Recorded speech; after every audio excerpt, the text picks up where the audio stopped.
Alright, so welcome back everybody. So for this video, I'm going to show you guys how to play Zoo King.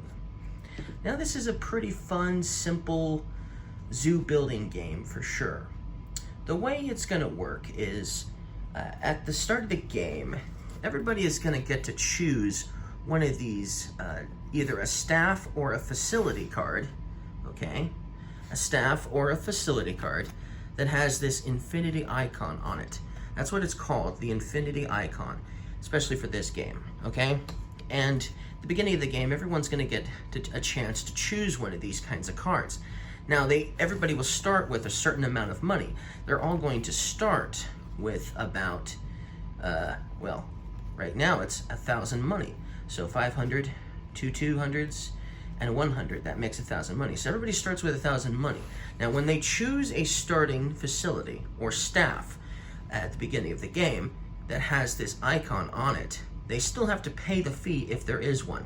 So if the player decided to, you know what, I want to start with a zookeeper at the start of the game, then I'm gonna have to pay that 100 money immediately to start with it.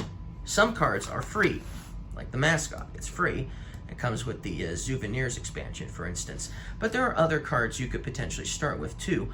Although this one you can't start with because you'll notice it doesn't have the infinity icon on it. So this wouldn't be a first option because it wouldn't be available for the start of the game. But yes, assuming you chose something, you're gonna have to pay for it unless it's free. But that's that's what you're gonna start with. You're gonna start with a certain amount of money, and you're gonna start with either a staff member or a facility. That will give you some sort of benefit while you play the game. Now, on your turn, before you can even begin buying stuff, buying animals and facilities and staff members to put into your zoo, so one thing is going to happen. This is the event deck, okay? And at the start of each and every turn, a card will be drawn from the event, and you'll have to deal with the event. Some are positive, some are negative, okay? But at some point, you're gonna go through these events, and we're gonna come across some award cards. Now, these award cards can be a number of things, but you're going to basically be putting animals and other things into your zoo, and then you want to try to see who has the best matchup for each award, okay? So for the first award, most diverse, so awarded to the player with the most habitats in their zoo, okay? And there's even a tiebreaker. The person who has the most reptiles breaks that tie. So for instance, if one player had a jungle and a water area, but then this player, so let's say one player had the scarlet macaw and one player had the alligator in their zoo, okay? And let's say another player had the rhinoceros and the great horned owl in their zoo. Most habitats means that the player who had these two animals would win this award because they have a mountain and a desert and a savanna in their for habitats in their zoo, while the other player just has two different habitats, even though they have the same amount of animals. And so then that player would win this award. They would get to keep that award for the rest of the game. And then the player who manages, if you're playing a two-player game, the player who manages to get, 4 awards into their zoo, 4 of these, okay? 4. 1, 2, 3, 4. Wins the game. As soon as somebody gets 4, they win the game. That's how that's going to work. That's how they're going to win the game, is by getting tons of awards, and whoever gets their 4th one first wins. That's how that's going to work. But this one here is the most memorable zoo, and it's with the Souvenirs expansion. So if you're playing with this, there's going to be a bunch of cards that have a icon on them that actually go with this expansion, this Souvenir expansion. So the mascot, for instance, it has this camera icon on it. So you're gonna count up your cameras, and the player who has the most cameras, so let's say you get this into your zoo first, if you're the first person to get a camera icon into your zoo, even if it's just one, you get to take this award immediately, this most memorable zoo immediately. However, if another player acquires 2, as in they acquire 1 more of these camera icons more than you, then they will actually take the most memorable zoo away from you. That could be bad. especially if they're close to winning the game, if they have 3 awards and they take this, they automatically win. Ouch. So you're going to obviously want to try to acquire animals, staff, and facilities that have this icon on them. Right now, there are no animals out currently that have that icon on them, but there are some facilities, some staff, and some animals that do. So that's how this particular award is going to work if you're playing with the Souvenirs expansion. If you're not, then that's not in the game. This isn't in the game either. So, and some of the animals, none of these animals are, all of these animals are in the base game. So that's something at least. But yes, that's how that's going to work. That's how you're going to win, by putting animals into your zoo to try to meet each of these awards as they come up. But before any of these awards can actually pop up, okay, before that can even happen, well, you're going to take your turn like normal.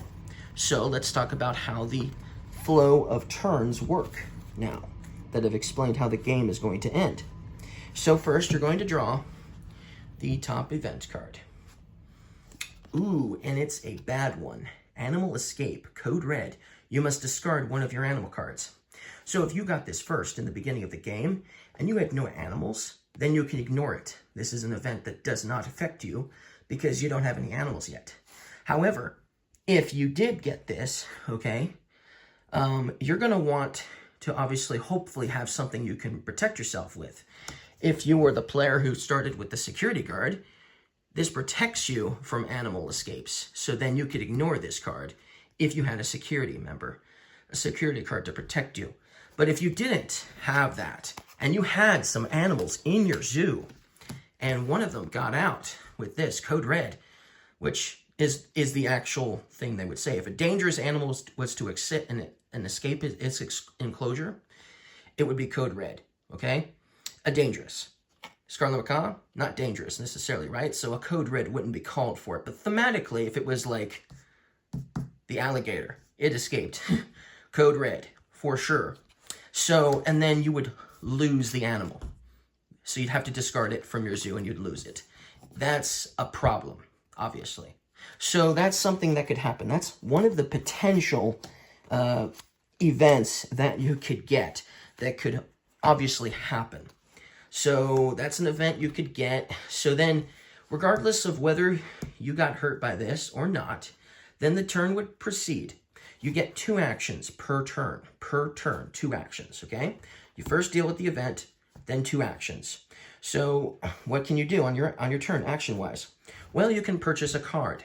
You can purchase one of these face-up cards, one of these face-up animal cards, okay? You can do that. But you're going to have to pay the cost.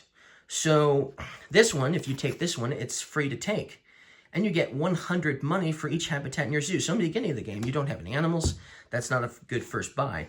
But later, when you get some animals, and there's, you've got a couple animals, and they're these 2, well, you've already got 3 different habitats. That might be worth taking for 300 free money. That's a possible action, right? Buying a card. But animals cost money. So if you're going to buy an animal, a lot of them will cost money. So if I wanted to buy this alligator, which I usually do, I'd have to pay the fee for it, okay? So that's one type of action you can take. Buy animal, buy facilities and staff members. Another type of action you can take is you can, if you don't like what you see up face up, maybe you don't have enough money for what's face up, or maybe you just don't like what's face up, you can reveal a card. And then you can decide whether you want to purchase it or not. Ooh, it's an elephant. I don't have enough money for this. Ouch. So you've basically wasted your action if that's what you did. But here's the thing, though. The next person that goes, this is a discard pile. One of the actions you can take is you can purchase cards from the discard pile. And so if this elephant was sitting in the discard pile and it was the next person's turn, he could purchase this elephant for a decrease of 100 money. So he would only have to pay 300 money for the elephant if it was sitting in the discard pile. So that's a nice little benefit. So you're helping out your opponent if you decide to take a random card, or should I say take a card from the deck, and you can't pay for it, then you're basically giving your opponent a cheaper card to pay and get, or potentially a freebie. Some animals do not cost anything at all. And if they don't cost any money, then you can take it for free. It still costs an action to take, so it will cost you an action. But for instance, this flamingo is free. So if it was face up, you could take it, add it to your zoo, and it wouldn't cost you a thing. So that's nice. So if you're poor, maybe there's an animal that's cheap. A zebra, for instance, it only costs $100. That's really cheap. So some animals are definitely going to be easier to play into your zoo than others because they're cheaper. Now, if you ever get a pair of animals, let's say I have a zebra already in my zoo, and then I get a second zebra in my zoo. Well, I've just created a breeding pair of animals. And so because I've pulled that off, I actually get 100 money as a little prize for pairing a couple of animals, because now I've got a nice little breeding pair here. So that you'll do that every time you get a pair of animals together, okay? So you get a nice little benefit if you manage to get a pair of animals. You could get a pair of zebras, a pair of alligators, a pair of lions, and so on. Now, some of these are going to have, obviously, 2 habitats on them. So that could be beneficial for certain awards that reward you for having a variety of different types of habitats, okay? If you're playing with the Souvenirs expansion, then this peafowl is the only one that's considered wild, and it can be any habitat you want, depending on what you're trying to score for money or for awards. That could come in handy, for instance. Also, you'll notice some of these animals have a lot of stars on them. You might need an award. You might get an award that rewards you for having a lot of stars on animals, or maybe just an animal that's not dangerous that has a lot of stars, like the red panda, for instance. So that's the idea of having stars is for. Now, sometimes you might have some animals in your zoo, and there's something you want that's in the face up, but maybe you don't have enough money for it. Let's say, for instance, I had a zebra. Okay, let's say this was part of my zoo, this zebra, okay? You'll notice it has 2 stars on it, okay? You'll notice this alligator here costs $200, but it also has 2 stars. As an action, I may basically, get rid of this zebra, okay? I can discard this zebra and swap it out with the alligator as an action. Isn't that cool? I saved myself $100 by simply getting rid of my zebra, and now I've got this really cool alligator instead. So that's cool. That's another action you can potentially take. Now, it either has to be, when you do that, the card you're trading out either has to be something that has the same cost, okay, or has the same amount of stars or less. So if I had a weaker card and I wanted the alligator, it wouldn't work because it's weaker. But if, for instance, I had the, let's say the scarlet macaw was over here, I had the scarlet macaw in my zoo, but I wanted that alligator instead, I can still trade in the scarlet macaw, even though it has more stars than the alligator, basically, to get the alligator. That's how that's going to work. Same thing with money. If the card I'm discarding has more money value than the card I'm going to take face up, same thing. That's allowed. So that's basically how that is going to work. How animals, how all the various different actions you could possibly take, that's how most of them will work. Now, there are a lot of different events, so let's kind of go through some of them. We won't go through every single one, but there's a couple here like, some of these are good benefits. Like, if you get this one, all players receive 100 money from the bank. Admission. There's a lot of these, so that's going to show up a lot. Let's see if I can find another good one. Let's see, not that one. Another admission.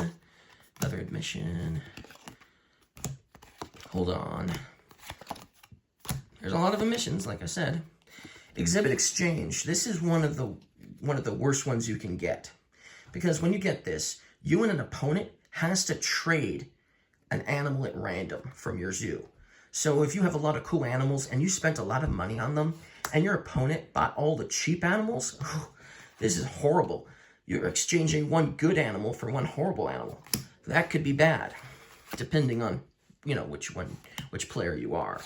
If you were spending all your money and stuff. But yeah, there's tons of different events, and I'm not finding the one that I wanted to talk about. Oh, here we go. Closed for repairs. Now, this is a card that if your opponent gets this, or you get this, you basically put it on an opponent's facility to nullify its effects. So this happened several times when I played this. And let me find the exact facility I had. So I had this facility here, this ice cream stand. I get an extra 100 money with all admission events. Now, as you saw, there were tons of admission events in this deck, right? And so I got a ton of, I was going to get a ton of extra money thanks to this little ice cream stand. However, my opponent got closed for repairs. And what this does is you place it on an opponent's facility card. So my opponent over here, you know, he got this. And then you get to nullify its value and benefit. So you put it on top, basically rendering the card underneath it useless. And then when my turn came up, you know what card I drew? I, of course, drew admission. And so then I just got a normal $100 because this was closed for repairs, this ice cream stand. But as an action, so this is another type of action that you can take on your turn. Okay, there's another type of action. And that is, as an action, you can spend one of your actions to get rid of that card and basically fix your ice cream stand. So that's another possible action you can take on your turn. And there might be a couple more out there that might have to do with these events that could potentially require you to take an action or something to use them. Same thing with certain facilities and, you know, staff members and things like that. But that's pretty much everything you need to know in order to play the game. Like I said, you're going to be spending your money purchasing animals, purchasing staff and facilities, and you want to try to obviously meet certain standards of awards, you know, Staff of the Year, Top Conservationist, Most Diverse, and much more. And then that's basically how you play the game. So I hope this was a good enough how to play video. I hope you guys enjoyed watching this. I hope it helps you out. And I'll see you guys again next time. Bye.